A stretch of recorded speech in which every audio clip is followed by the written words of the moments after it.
Bismillahirrahmanirrahim. Baiklah, Nana Ustazah, hari ini kita akan melanjutkan bab yang baru mengenai himpunan.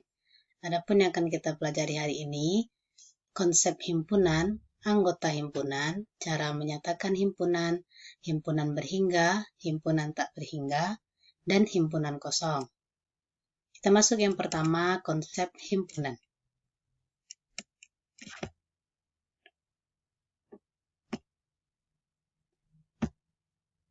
Kita lihat ada yang termasuk himpunan di sini, contohnya kelompok kendaraan beroda 4 atau lebih, kelompok hewan bertelur, kelompok negara-negara di ASEAN, dan lain-lain. Contoh yang bukan himpunan, kelompok mobil bagus, kelompok buku yang menarik untuk dibaca, kelompok hewan lucu, dan lain-lain. Dari dua contoh ini dapat kita lihat yang termasuk himpunan ada keterangannya, kendaraan beroda 4 atau lebih, hewan yang bertelur, negara-negara di ASEAN. Sementara ini jelas yang dituju oleh himpunannya. Sementara yang bukan himpunan, di sini ada mobil bagus, tidak jelas bagusnya seperti apa. Buku yang menarik untuk dibaca itu seperti apa, atau hewan yang lucu itu seperti apa, tidak jelas. Jadi kita bisa menyimpulkan definisi himpunan itu adalah sekumpulan objek atau benda yang memiliki karakteristik sama atau terdefinisi dengan jelas. Berikutnya anggota himpunan. Suatu himpunan dinotasikan, dilambangkan atau dinamai dengan huruf kapital. Misalnya huruf A besar, B besar, D besar, dan lain sebagainya. Sementara anggota himpunan dilambangkan dengan E atau elemen. Elemen ini artinya anggota. Dan yang bukan anggota dilambangkan dengan E coret atau bukan elemen. Contohnya, jika A adalah himpunan kendaraan beroda 4 atau lebih, berarti mobil termasuk elemen A. Karena mobil itu rodanya 4.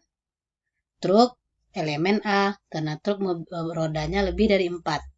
Tetapi sepeda motor bukan elemen A, karena sepeda motor rodanya hanya 2. Contoh kedua, jika T adalah himpunan alat tulis, berarti buku elemen T, pena elemen T, pensil elemen T, tetapi pisau bukanlah elemen atau bukanlah anggota dari T. Berikutnya kita masuk ke cara menyatakan himpunan.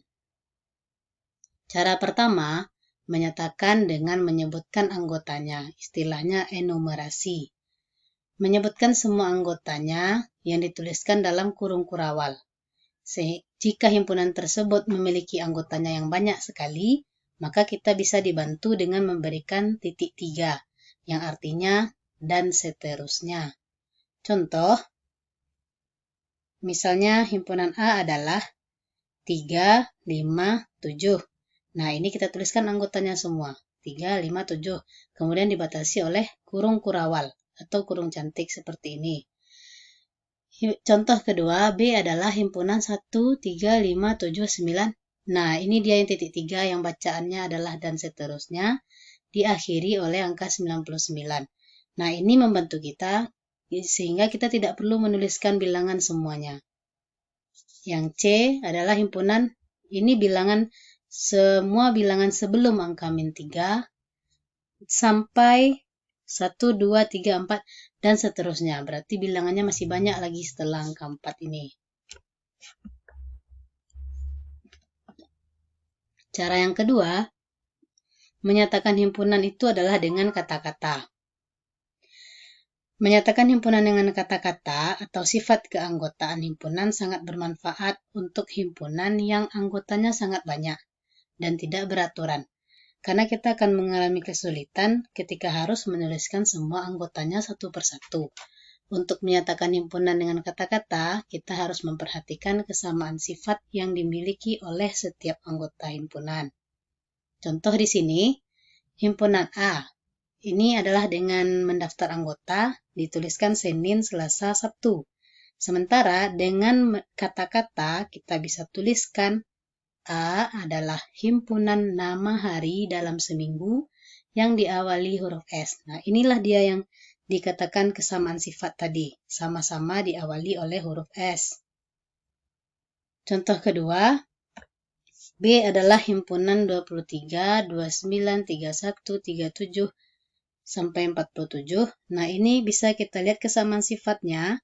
Bilangan-bilangan ini adalah bilangan prima dengan batasan bilangan prima antara 20 dan 50. Sehingga kita bisa tulis himpunan dengan kata-kata B adalah himpunan bilangan prima antara 20 dan 50.